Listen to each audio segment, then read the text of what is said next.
Perfect. Well, hello everyone. It's very good to see you here at our live stream.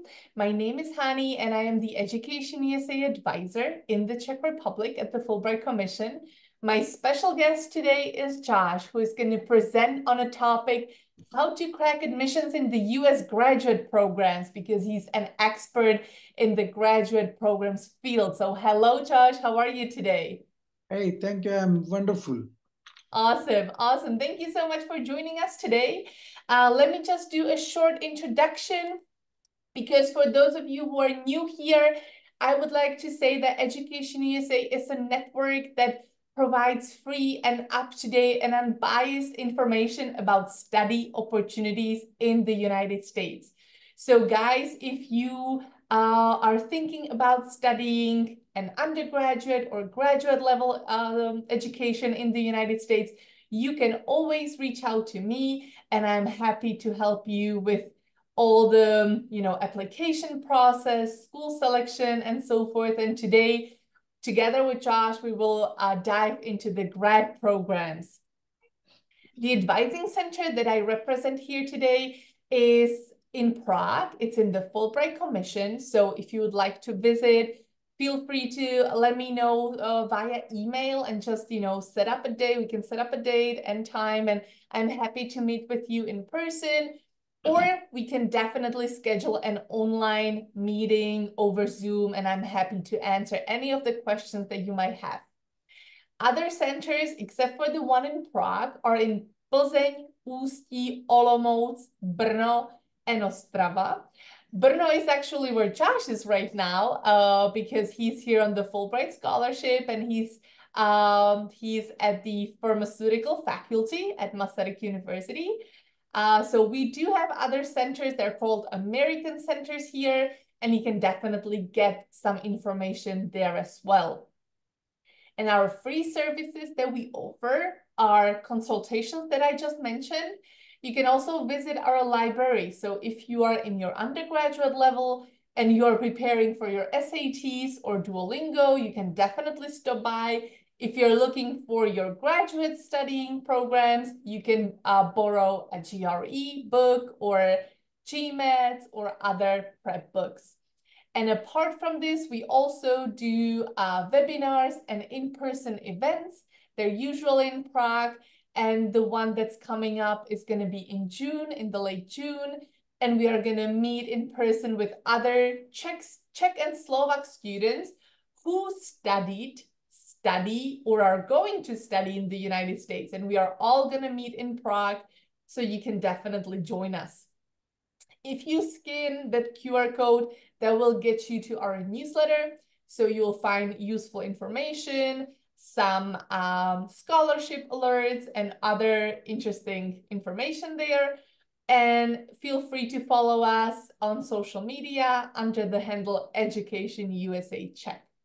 And this is all from me. I'll turn it over to you, Josh, and thank you so much again. Fantastic. Thank you very much, Hani, for your wonderful introduction. And good afternoon or good evening to everyone who is going to listen to me here. And I'm so glad to be part of this program and share how to crack admission in graduate programs in US universities.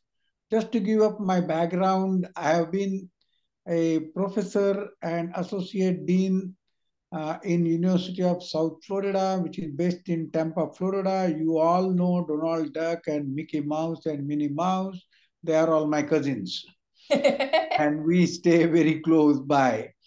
And, I'm putting another theme here in the Destination USA for higher education. So may I request Hani, and thank you very much, Hani, for hosting me here. I really appreciate that. And I'm going to try my Český language now. And that's Dobre Odo Polde Ne, Jack se Visini Mate, Omlo Vam se Numi Mulvit, Daufam ze Rosumite me Anglic Sitne, Muzeti se Kidi ko liu behem, Prednaski na neko zeptat. And Diki Google Pre Clara C. I am thankful to Google for the translation. And I'm really glad to share with you that I am in a beautiful city called Brno, and I'm working with Faculty of Pharmacy of Masaryk University. It's a beautiful city. I'm enjoying my stay here. I'm here for more than almost 1.5 months, and another 1 month I have to go. Wonderful people. I enjoy traveling in public transport, the tram, the great transportation you have, buses and public transportation, and people are so good. And most of the young people, I introduce myself, and they are so happy to talk to me in English. They want to probably brush up their English, and I try to brush up my Czechia, but it's not easy. And I have Awesome. great. So, we are going to look at this map now. You are looking at the map of United States of America, Mhm. and you will find that it becomes very confusing when you look at this map, Mhm. because there are not one, two, or three, seven, or 10, there are 50 states. Mhm. And all these 50 states, if you look at them, they are all spread over, and you'll be interested to know that some of these states in here, like if you go to the West Coast, Mhm. where there is a California, there is the Oregon, there is the Washington state is there, and then Idaho is also part of that West Coast, and then Nevada, you all know Las Vegas. Mhm. So this is called the West Coast of the United States. Mhm. And then all even Arizona becomes part of that West Coast, Salt Lake City. Mhm. Then you come to southeast or southwest, which cover the Denver, New Mexico, Kansas, Oklahoma, Texas, Arkansas, Missouri, Louisiana, and then you go to the Midwest. Now, Midwest is something which is, you will love it because it's extremely cold, and I'll show you the pictures of that. But very less population on that part of that. And we are going to discuss all these things in our future slide. But then on the east, on southeast, you'll find I am in southeast, which is Florida, Georgia, Alabama, South Carolina, North Carolina. And then you go on the east coast, where you have Boston, you have Massachusetts, you have New Hampshire, Maine, New York, New Jersey, and most of you know Washington D.C. Mhm. That is also part of the East Coast. So the whole America, it is very diverse. It is Mhm. diverse in temperature, diverse in population, diverse in facilities, diverse in, so we'll discuss more how you would like to pick up something, what you want to do in a Mhm. graduate program, because the big challenge is we have almost 6,500 universities. Mhm. And if you don't want to apply to all the 6,500 universities, you need to pick up. You have to choose where you fit in. You Mhm. need to choose what you like it and where you would like to go. So let us go to the next slide. Mhm. And you'll find here that these are the universities which are mostly very well known. Most of the people around the world know these universities. There is a Indiana University, there is a Georgia Tech, there is the University of Washington, University of Michigan, Berkeley is there, UC Berkeley, UC Los Angeles, UCLA. There is the University of Southern California. So if you go to every state, each of these states have their state university, Mhm. and then the universities are classified in different parts. So you'll get, probably when you look at all these things, you say, oh my God, where do I go now? And this is very confusing for me. And Mhm. this is where I would like to help you to understand the American system and how to pick up the right university for yourself. Next slide, please. Mhm. So to understand the US universities, US has different levels. They call it first year, two tier, second year, third tier, fourth Mhm. tier. And the top tier, what the world looks forward to get admitted into Mhm. these universities, are known as Ivy League universities. Mhm. So there are 8 universities. They are very known for their academic excellence. They have a big history, long history. Harvard is one of them with more than 300 years of educational history.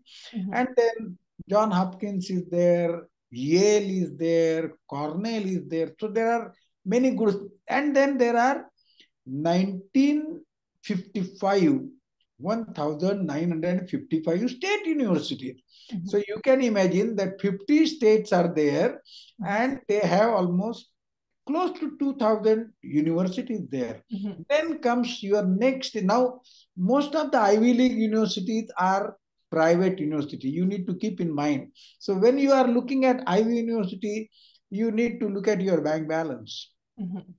Because I just got an email from one of the students who got admitted in John Hopkins. And that student was saying that the total fees for 1 year is $80,000.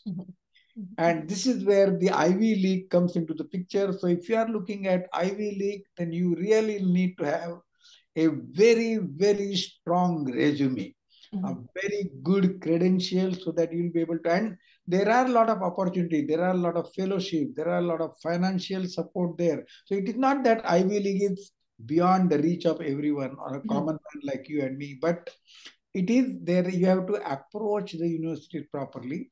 Then there comes the state universities. So Ivy League doesn't get any funding from the government, but state universities, every state has different numbers of universities. Like if you come to Florida, I will talk about Florida when we go there. But state puts money. The people who give taxes to the United States, that taxes money are transferred to the state for providing education to the people of the state as well as people of the international students. Then there are a lot of private universities. Again, they are not as expensive as Ivy League, but it is comparatively easy to get admission into the private universities, but you have to pay for it. And the cost is a little bit higher than the other thing. So you have 1,626 public colleges. They are not graduate program, but they are required for you, because once you go into the graduate program, you need certain credits to be done. So you need to know American history, you need to know some sociology, you need to know some anthropology. So some of the basic needed credit hours you can take at a cheaper place. Those are community colleges and private non-profit or private organization. But these community colleges are a best resource for you to accumulate the credits which are needed for the graduate program. And then there are polytechnic and technology universities, around 392. There are 932 community colleges. They don't have graduate program, but they provide you credit so that you are eligible for graduate program. And then there are technical training institutes, 7,424. But we are not going to focus on that because we are going to focus on graduate program. Next slide. So these are the Ivy League. You have Columbia University in New York, you have Princeton in New Jersey, Harvard in Massachusetts, Yale in Connecticut, Dartmouth is there, Brown is there, Cornell University. So these are the 8 most important. Everybody around the world dreams to be part of this because it has a big history. It has a lot of alumni. If you get into that, and I will tell you simple thing.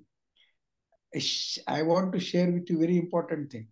If you go to Ivy League and if you get your MBA, your salary will be at least $50,000 to $80,000 more than you get MBA from other universities. So at the front, you think that, oh my God, this is so expensive. But over the period of time, you are going to make at least $50,000, $60,000 per year for the rest of your 50 years of life. And this is where you have to weigh whether are you ready for Ivy League. But then Ivy League admissions are very, very competitive because people from all over the world would like to go there. So all of them have high GPA, wonderful resume. They have done a lot of work, a lot of social work, a lot of voluntary work. Their resume looks very prominent. I will strongly recommend you to look at Google what kind of resume I should have to get in Ivy League. You'll find sample resumes, and then you can compare your resume and see the sample resume and find out, am I or I am not? And this question you'll have to keep on asking for hereafter for the graduate admission. Next slide, please. On the other hand, I'm going to jump in real quick. I don't think that there is like a recipe for a perfect student, you know, like otherwise everyone would look the same. So is it important to be unique as well? Yeah. But we have to understand one more thing in this case. In Ivy League schools, they look for cultural diversity.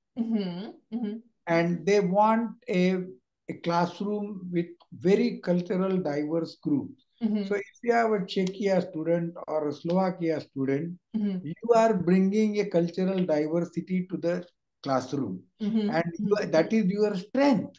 And you need to build up on your strength. That is most important to understand, that not only grades, but your cultural background can also be helpful to get you into the graduate programs and US studies. So now there is another group which I will recommend you to look at it. They are known as Association of American Universities. And there are 71 public and private universities which are member of them. They are called an elite group of universities. I am very fortunate that my university also became the member of this university, AAU, 3 years back. And we are very proud about that, because I'll show you in the next slide how it was. So AAU is so you always look for a university. If it is a member of AAU, you are rest assured that you have a high quality education there. Okay. High quality research is there. And now you look at this slide, you will find that total federal research and development at AAU universities is 64%. Can you believe that?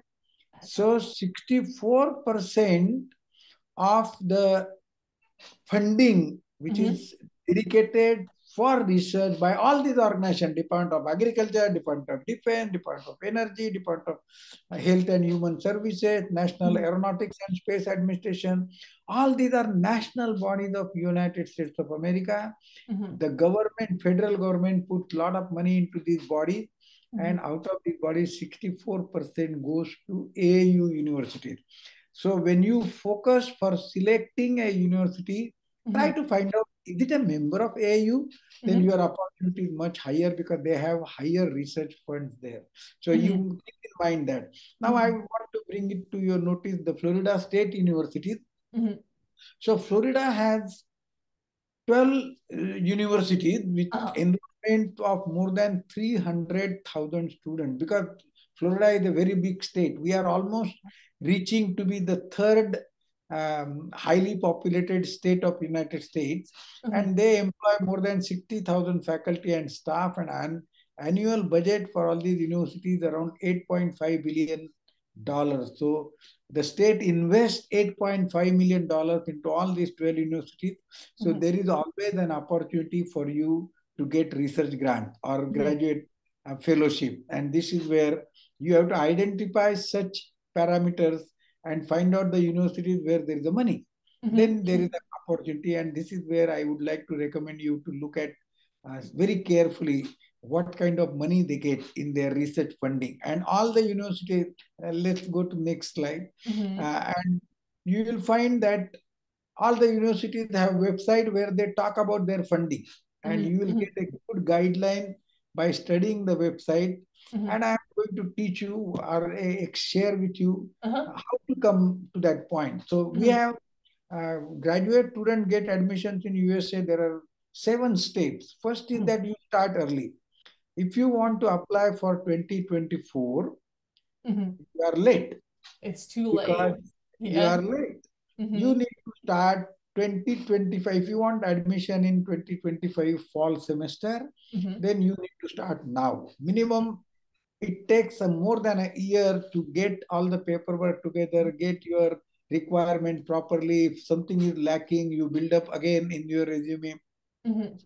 So application to graduate schools can take up a lot of time, and it takes a lot of money also, because you have to pay some fees for each college. So you don't want to pay for 6,000 universities. So you have to select maximum 10 to 15 universities where you will be able to pay the fees for admission fees, which are anywhere between $25. Some universities have $30. Some universities have $100 for putting up your admission. So you have to mentally prepare for at least $1,000 to put your application into 10 different universities based on where you select. Then you have to find out the funding. Which university has a lot of funding, how their research portfolio is, how many professors have a lot of grants, are they doing work in an area where you like to do your PhD. Suppose you want to come to pharmacy, like my university, we have 5 people who have R1 grants, which means they are making around 12 million to $13 million. Now there is the money and you can get admission there. This is how you find out where the money is and which professors have the money. And this is where it will help you to find out. So your first focus should be to find out 10 universities which have money. If they don't have money, you don't want to apply for that, because your admission, you will get admission, but you will not get any support. And this is where I will recommend you to figure out how many universities are funding. Then you look at their website and find out what kind of standardized test they need. Do they need GRE? Do they need TOEFL? Do they need GMAT? What type of thing they need? So you have to take those tests much ahead of your time, because it takes to prepare. So for fall 2025, your grades should be coming in by September 2024. Then only you are eligible to get admission in fall 2025.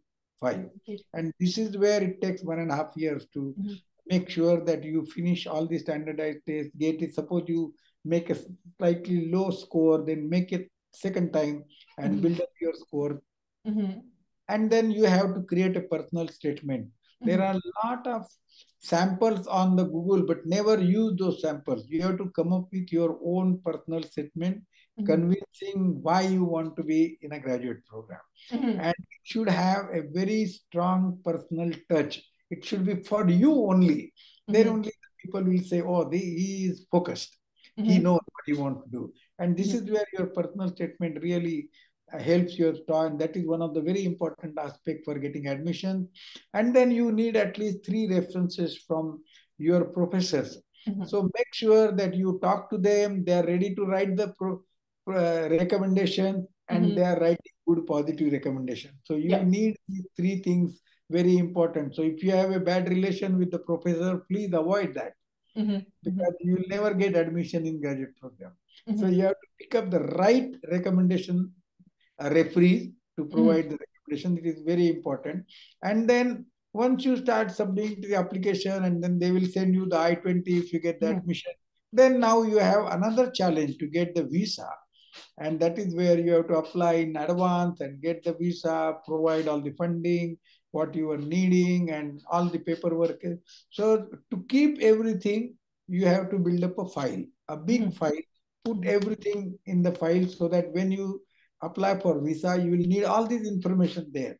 And to build up your information. And this is where you need to be. And that's why you may do something in March 2024 and forget about it. That doesn't help you. You need to have your updated file continuously. Next slide, please. And so do you require, or do you actually recommend Czech students reaching out to professors? They could reach out to you if they're interested in pharmacy for, just to chat about what their vision is for grad studies, and just get in touch with that school? Let me tell you one thing. In all the US universities, the graduate admission department is entirely different. Like I have grants. You may approach me. Can I come to your university for graduate program and you can give me funding? I will say, I'm sorry. Because you have to get admission into the graduate program. Of course. Once you get the admission into the graduate program, then you will be allowed to visit several professors to work in their lab. And then you work with them, find out, and then you choose the right professor.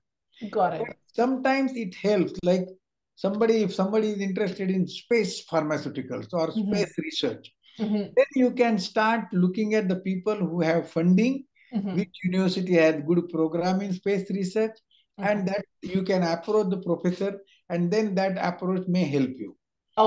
You need to focus where you definitely wish to go. And you don't want to send letters to 6,000 professors. You need to pick up 10 universities and at least one or two per university. So you cannot approach hundreds of them, but select 10 or 15 people whom you can share your resume to find out whether you will be able to get admission in graduate program or not. Got it. Thank you. The professor will tell you that, oh, your resume is fantastic, you apply for it. Okay. Or people will say, please don't apply because our GPA is very high, our score is very high, our GRE expectations are very high. So your resume will not fit into our university. They will be honest enough to guide you that. That's great. Yeah. So you need a different type. What you need is official transcripts of your undergrad, what courses you took, how those courses will be giving you credit in your graduate program, letters of recommendation, statement of purpose, why you'd like to do that, your very good resume. Try to make your resume such that it will be attractive and it will market you. Your resume has to market you. Because you are not, the people who are in admissions committee, they are not going to see you. They are not going to talk to you. They are going to talk to your resume. If your resume really explains who you are, what are your abilities, what kind of skills you have built up, are you a team worker or you are not a team worker? Are you involved in a holistic development or you are focused one-sided, lopsided development of a human being? Now, all these things are considered when they look at the resume. And if you show, like, suppose you are applying for a medical program. So if your resume shows that you have worked in the hospital, you have worked in medical scenario, you have worked in some with physician, you shadowed a physician, that shows you are focused. You really want to be in medical school. If you want to do biotechnology research, suppose PhD in biotechnology as a graduate program, then at least somewhere in your undergrad, you must work in biotechnology department. Got it. If you work there, then that recommendation will stand much stronger than general recommendation. So you need to, if you want to focus in a particular area of graduate program, then you need, your resume should show that, oh my God, he is the one I want to choose. And that's where you come. So resume is the best. You focus 100% on your resume to build it up properly. If you have publication, that will help you. If you have volunteer, that will help you. If you are, even if you are working for church, if it is the appropriate work you have done for church, if you go to the medical mission with the church, you are a good candidate. And this is where you want to build it up. Then your standardized test score, GRE, GMAT, your higher scores always will help you. Your lower scores, you'll have to change your focus and get different universities. Because you'll find that when you, and I'll tell you that later, but you need a proof of English language, TOEFL, financial documentation, proof of funding, and passport and other identifications. So these are most important things which you need. Now, funding for graduate program, normally if you go for master's program, you normally don't get any financial assistance. But some universities may provide you fee waiver. Or they say, okay, we'll take care of 50% of the fee, you pay 50% of the fee. So, or they will say that, okay, we'll allow you to work in 20 hours per week in the university and we'll provide you technical assistant, TA program. So every university wants you. So you have to put up in your mind that all universities where you are applying, they need you. And then build up your resume in such a way that they will like you. And I'm going to jump in real quick because for you guys who are applying for your master's in the United States, you can also ask Bacala Foundation because they also support grad students for their master's degree. And it's a foundation, Josh, in the Czech Republic that is going to support Czech students while studying abroad. And they support undergrad and grad students, which is amazing. And there is also Krsek Foundation that you can reach out. There is Nadace Sofia and Nadace pro rozvoj vzdělání. So there are other resources in the Czech Republic that you can use apart from the resource in the United States. Yeah, absolutely. I will strongly recommend you to look at the Fulbright website. Because we have several, I am Fulbright scholar for 4 times, and I have good experience. I am evaluating the applications for PhD graduate program from Indonesia and from Colombia. I provide my service to Fulbright, and I see some very bright students there. And I think Fulbright is a good place where they have a lot of opportunities for graduate program and go. You may get apply for MS, but then you can continue for PhD. And that is where a lot of people come. So I remember one student from Indonesia in Malang. He got a fellowship from Fulbright and he spent 4 years, got a PhD, and then now he's doing a fantastic job back in his country. And Fulbright has helped so many people to get their PhDs. And if you look at the Fulbright website, you'll find that many of the government officials, many of the ministers, many of the Nobel laureates, all are members of the Fulbright group. There are more than 75 Nobel laureates who have got the Fulbright Scholar Fellowship, on which I am here now in Brunei. Yeah. So, very prestigious, but check it out, Fulbright.cz, our scholarships, and have a look. And if you are not sure what to apply for, let me know. I'm happy to guide you. Absolutely. Awesome. And you have a fantastic resource here. First email you have to send it that I am interested in going to graduate program in America, and send that email to Hani. And she will guide you. That is the best way to, you need a mentor. And you can email me also. I will be happy to help you. But you need a local mentor who understands the local scenario, Hani has studied in America, so she understands the American scenario also. She will be a great mentor for all of you. Thank you. So most of the international students are allowed to work only for 20 hours per week, and they cannot work more than that, and they cannot work outside the campus. This is very important. You have to understand this. And full-time students, you are not allowed to work outside the campus, because you may say there are a lot of opportunities, but you will not be able to work. And don't get in any system where you are encouraged to do illegal work. I will strongly recommend you that don't do that, because most of the universities don't take it lightly. They will take it very seriously. So when you are in United States, please do not try to bypass the legal system. Do not try to make mistake of doing something which is illegal, because it may affect you, and your future will be jeopardized because of small mistake. I strongly recommend you that. And then there are industrial internship are made available to students, which you can be applying for, and that is compensated, and you get money there. Private universities are a bit more liberal in this area. They have a lot of more money. They have endowment. Also, when you select an university, please check if they how much endowment they have. More endowment they have, they will be better schools for you. So master programs, master programs are normally 1.5 to 2 years, or 3 to 4 semesters. It is partially research, or many a times it is fully teaching, didactic teaching. Or there are very few universities who offer full research work. I am doubtful there is any now.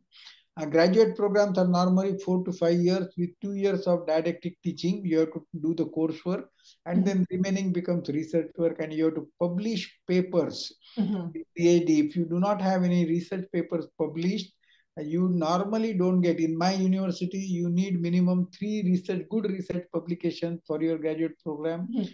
Then only your degree is awarded. Otherwise, they will ask you to wait and do more work so that you will get it.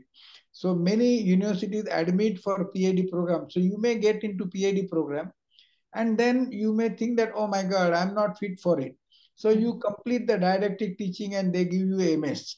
So I will strongly recommend you to go for a PhD program rather than going for a master's program. Because if you don't complete their PhD, you can get masters in some universities, but you have to look at their websites, how they're managing.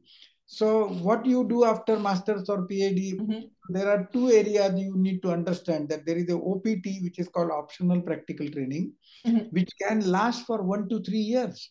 So after PhD, you can work for 1 to 3 years in United States. You can get a very good salary, and that will help you to take care of your fees you paid. Because your salary is in 3 years, you may make a very good money, especially if you are in software engineering or some technology, or now it is artificial intelligence or bioinformatics. These jobs get very good salary, which you can pay off all your loan in 3 years. And that OPT is there. There is a curricular practical training that is called CPT, and that involves working internship, and some programs are sandwich programs where you have an engineering degree and you have to work 6 months into a particular industry, and that is that type of CPT they call it, where you can also get compensated. So you have to focus on find out where you fit into. That is most important. Let's go to the next slide. So that this provides you an opportunity, OPT and CPT, to work, get experience, and in the meantime, if you apply for residence permit, if your company applies for your green card, you may have opportunity to settle in America, or you may come back to Czech Republic or Slovakia or Europe, wherever you want to come. But this is an opportunity. In 3 years you can build up. If you like America, you can come and stay there. I am in America for 35 years. I am from India, and I am enjoying my stay. It has been very productive for me to be in my career, and that helped me a lot. So if you do not get a permanent job which may sponsor you for H1 working visa or green card, then you'll have to come back to your country, respective country, because that is what the agreement between the student visa you get or J1 visa you get if you apply for Fulbright scholarship. Okay. And now I want to focus now, bring you your focus on the university websites. You spend a lot of time in studying, so you cannot study all the 6,000 universities. That's why I'm recommending you to look at only 10 universities, and I will share with you more information about how to read there. But study the university website, find out they have funds or not, whether it's 1.5 years or 2 years program. And every university has an admission group, graduate program admission group. They normally write the credentials of the previous group. So they will say that we admitted people who had more than 500 TOEFL score or 300 GRE score, whatever, they will put the numbers there. So now if your score is less than that, then you are not going to get admission there. They are asking for GPA 3.5 and above. If your GPA is 3.4, I'm sure they are not going to look at your application. So selecting the university depends on what kind of people they have selected last year. And are you eligible based on that last year's criteria, then your chances of getting admission are much more than applying for a Harvard school. But then Harvard is, everything is so top and you are it's not there. So you'll waste your $25 or $100 fee. And make sure you complete all the paperwork required. You should fit into the university admission criteria, and make sure submit the application much before the deadline. Don't wait for the last day. Because what happens is when you submit the application, the admissions committee or the admissions office looks at your application and provide them adequate time to tell you that something is missing in your application. Yeah. And then they will tell you that, oh, we need this. Now you have 7 days or 15 days or 1 month to provide that information. But still, that will make your application complete. Or if it is the deadline is gone, then they will reject your application because it is an incomplete application. So I will strongly recommend you to do that. So is it worthwhile to do so much hard work to get into United States?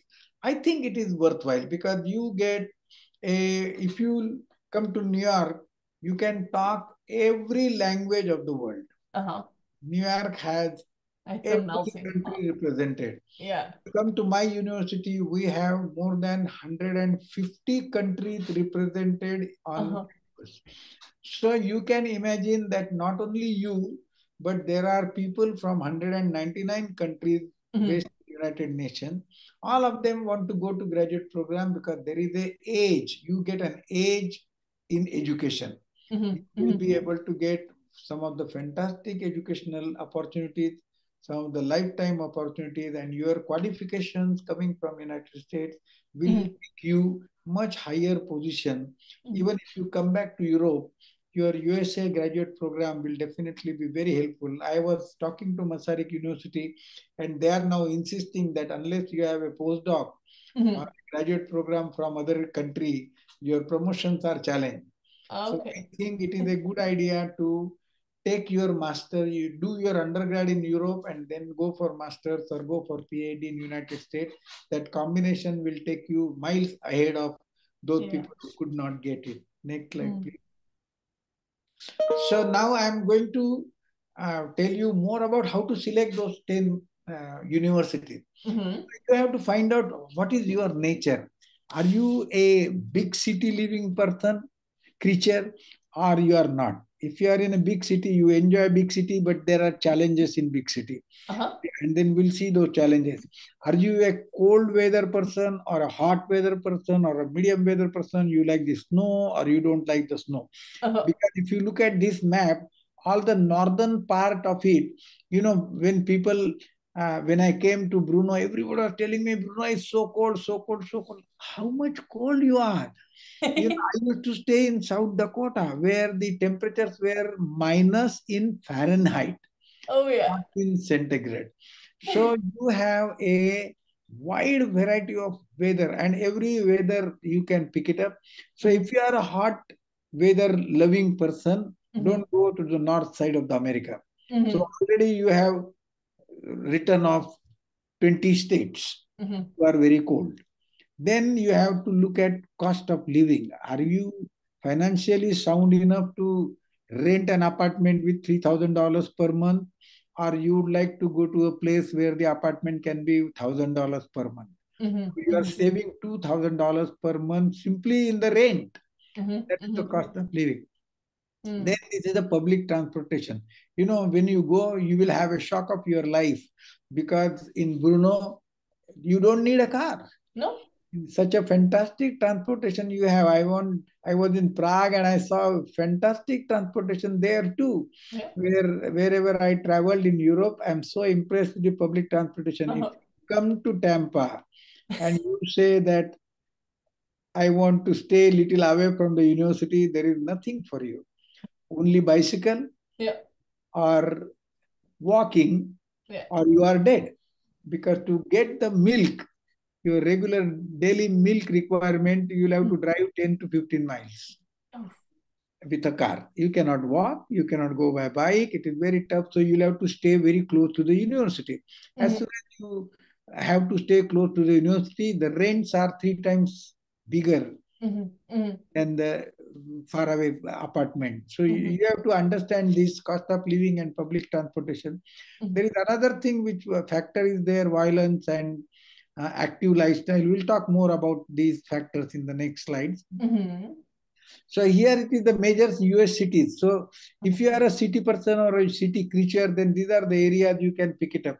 And you say that, okay, I will stay in Columbus, a big city, Cincinnati, good city, Norfolk, Charlotte, Jacksonville, Miami. I love it. Orlando, another big city, and very big universities there in Orlando.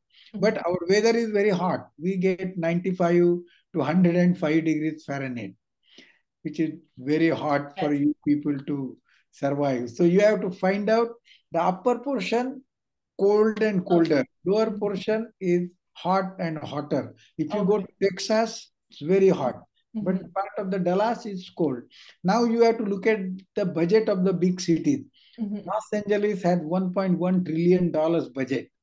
New York has $2 trillion budget. Chicago is 765 billion. Now, if you stay in any of these cities with very high budget, please ignore them because they are very high in cost of living. The cost of living is very high. Everything you buy a bread in my city for $1. In these cities, you will have to pay at least $2.5. So you can understand that based on your funding situation, you choose the university. Don't choose, hey, I like Chicago, but it's not that easy to like Chicago because Chicago is worst weather and money. It's so windy, it is so cold, and if you do not have a car, it is so difficult to survive. New York is comparatively better than Chicago. A lot of public transportation is there. But if you go to other areas, no public. In Los Angeles, you'll spend at least 1 hour in car on the highway. This is traffic. So size of the city, it is very important because America has many different types of level. Large metropolitan cities, medium-sized cities, township, rural universities, and universities in less populated states like North Dakota, South Dakota. They have good universities, but the population is less there. So your fees will be less, your standard of living will be less, but you may have to bear the cold. So that is there. Next slide, please. Mm-hmm.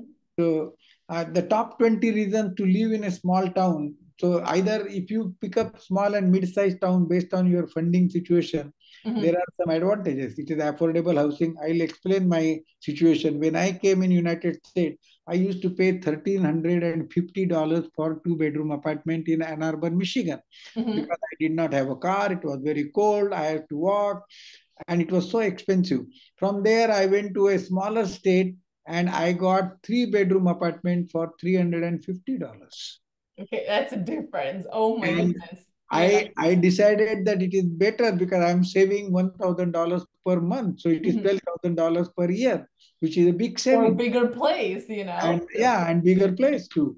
And Yeah. that's why enduring resident, like-minded people you find in a smaller town, easy to stay informed businesses, growing number of professional opportunities are there, low cost of living, comfortable neighborly relations, pleasant sense of community, and successful independence you can have it, and less competition for job. You'll not believe, but if you go to smaller towns, you may get bread for 25 cents. Because if something is getting expired after 7 days, they will sell it for 25 cents. You can eat it same night and you save the money. And this is where you can save a lot of money. If you, first time when I went in America, oh my God, I got a bread loaf for $4 and I said, I'm going back. But then my secretary explained me, don't go to those shops. You have to go to the big grocery store and have the coupons. And then I learned about all these things. It is very important to learn that. So 20 reasons. Yeah, so there is a more individual attention in school, low crime, cleaner air, lots of peaceful quiet, access to the outdoors, fast delivery, minimal traffic, plenty of parking, slower pace. In Chicago, you will spend at least 1 hour to get a parking. In cold weather, imagine what happens. And then you are parking your car a kilometer away from home, and you are there minus 10 degrees Fahrenheit. It's not a pleasure. It's not fun. Yeah. Yeah, slower. And then this is how I wanted to tell you that this is what the temperatures are in the winter in January. 10, it is not in centigrade. This is in Fahrenheit. So 10 degrees Fahrenheit is very low, very, very low. It is almost minus 20 degrees centigrade. And this is how the temperatures are. So if you are a cold weather person, go on the northern side. If you are a hot weather person, go on southern side. If you want in the 40s, then you have to pick up those universities. So now you are learning how to pick up your 10 universities based on these things. Go ahead. Next slide. So this is the all-time coldest temperatures of the state, various states, 50 states are there. So you look at it and then you pick up the university. Oh, this is where I can manage. You are ready to pick up in that area, that horizontal area, 10 universities. And you will be having that. That's very helpful because afterwards, once you get admitted, you have to pay the price for your mistake because it is 2 years. You are not going away from that minus Fahrenheit temperatures. Yeah, hopefully the heating is fine. Yeah, correct. You survive, you survive. It's not that you don't survive, but you have a choice for a good weather, why not? Sure. And university quality is same. Now, if you look at the living expenses, normally rent per month is a big thing you pay, almost 30 to 40%. In many cities, it is more than 60% you pay just rent. So you have to understand how this works. Restaurant prices are also very high. The same plate you'll get in a smaller place for $5 or $6. Go to a bigger place, it will be $25. Because the cost of living is high there. Transportation, clothing, shoes, everything. This is how your money will be distributed. This is the general idea, but you can, for every town, you will get samples of. If suppose you decide to come to Florida, Tampa, you Google and find out what is the cost of living in Tampa, and they will give you exact idea in Google how much money you really need to be a reasonably good life. And So so let cost me of ask living you, is a major Josh, factor. even grad students, do they live on campus at a university? Yeah. Yeah. Okay. But the campus is not on campus because normally most of the universities will have sophomores or first year students, Okay. freshmen, only on campus. But like surrounding our camp, we have 55,000 students on campus. Okay. And the students' dormitories accommodate only 6,000 students. Oh, okay. Now Okay. they have made up to 10,000 probably, but remaining 45,000 students stay around the campus. There are Yeah. hundreds and thousands of apartment complexes. Apartments. Yeah. You Okay. can share your apartment. So Yeah. if it Yeah. is $1,200, if you share with three people, it will be 400 to you. And that is how most of the international students share their apartments. And it Yeah. is only 2 hours, 2 years of adjusting with other people. So another factor which I was bringing to your notice is violence. If you may love Chicago, but Chicago is one of the most violent city there. And Philadelphia, New York, Los Angeles, Washington, D.C., New Orleans, Atlanta, Boston, these are some of the very big cities, a lot of good universities. But then there is a significant amount of violence there. If you see this gun and non-gun homicide, you'll find that United States has a very large number of homicide. I am sorry to say that we really need to control that. But this is the challenge. So when you pick up your 10 universities applying, find out what is the crime rate there. Am I fitting into that? If I am not, it's too much of crime rate, please avoid that. You may have another good university next door which has very low crime rate. So how it can affect you is that it may not affect you anyway. You may not be seeing anything of this violence. Normally, only thing is that if by mistake you are at the wrong place at the wrong time, then nobody can save you because every bullet has a name written on it. That's what they say in America. So you need to be caution, caution, and caution. There is nothing other than being cautious. Where you are going, what you are doing. If you come to Tampa, when I meet international students, I tell them, take the map. These are the areas, don't go there after 9 o'clock. These are the areas, don't go there after 12 o'clock. These are the areas where a lot of shooting happens after 1 o'clock. Now, if you want to go there at 1 o'clock in the night and if become the victim of violence, I think you will also be responsible for that. So you need to be cautious, cautious, and caution. Be good, always be in good company because if you are an international student in America, you need to find out good company for yourself. Learn about the city and avoid such areas. Discuss with professors and colleagues. If you are going somewhere, you talk to your professor and ask him whether it is safe there to go at 10 o'clock in the night. The professor will immediately tell you, please go, don't go, go tomorrow morning. And in our university, we have, if suppose you are at lab at 9 o'clock in the night, you just have to call the police and the police will drop you back. Okay, that's there nice. are facilities, there are very good facilities available. So never take any risk. Use all the facilities which are provided by the university because they are for your better thing. So where from people come to United States, you'll find that China puts more than close to 300,000 people. Every university will have Chinese students, Indian students, South Korean students, Canadian students, Vietnam, Taiwan, Nigeria, Japan. And nowadays I'm seeing a lot of Europeans also coming for graduate programs. Reasonably good, but not as big as the China and India because the population is very big there. They are 1.4 billion people. So, for instance, last year there were 787 Czech students studying in the United States. Oh, that's good. It's a very nice thing. Yeah. And the number is growing every year. So that's wonderful. Very good. Yeah. And then, what you have to do is to connect with those people who have already gone there. Exactly. They will guide you. They are the best mentors for you to remember. True. And always connect with them. So public transportation is another major challenge in the United States. You will have to, it is very few big cities like Washington, San Francisco, Boston, Philadelphia, Pittsburgh. These are having public transportation, but not at par with what you have in Czech Republic.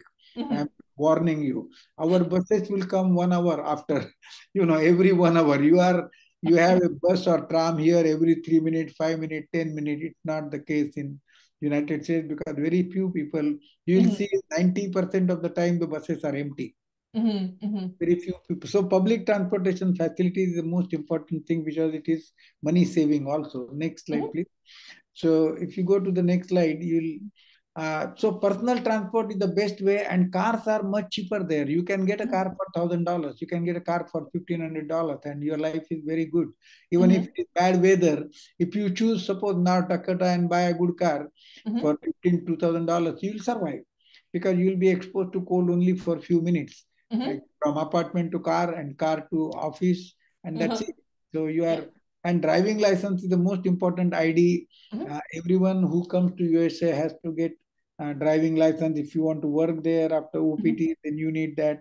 You need to, if you are going from here, you can take a permit. They call it international permit, and you can give the driving exam and then get the license there. You need not have a car, but you can get a license in America. And many students share the expenses of such a car. So normally, we have seen that in American universities, one kid will be there, he will buy the car, and 5 kids will sit with the car because the 5 people can go in one car. So the rest of the 4 students share everything, and then they go to grocery store, they go to mall, they go to movies, but the sharing is there, and that helps a lot. And it is the best way to carry your international license there. And you know the number of cars. So we have 300 million people, 350 million people, and we have 290 million cars on the road. So almost everybody has a car there. So personal transport is the best way to go in America, and it is better for living also. Next slide. So why USA? For higher studies, world's best 20 universities are 17 are in United States. And lots of opportunities. It's a very big country. A lot of opportunities are there. A lot of jobs are there. Industrial job, all sorts of jobs are available. High standard of education, excellent facilities and faculty. Culturally most diverse classroom. As I mentioned, we have 155 countries represented on campus.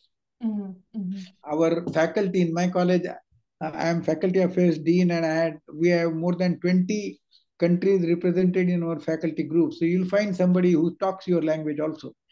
It's very important there. And much more freedom to choose your topics, classes, and specializations. Incredible experience of higher education, and very competitive, recognized worldwide for higher education. Next slide, please. That's it. So this is beautiful America. Go ahead. Next.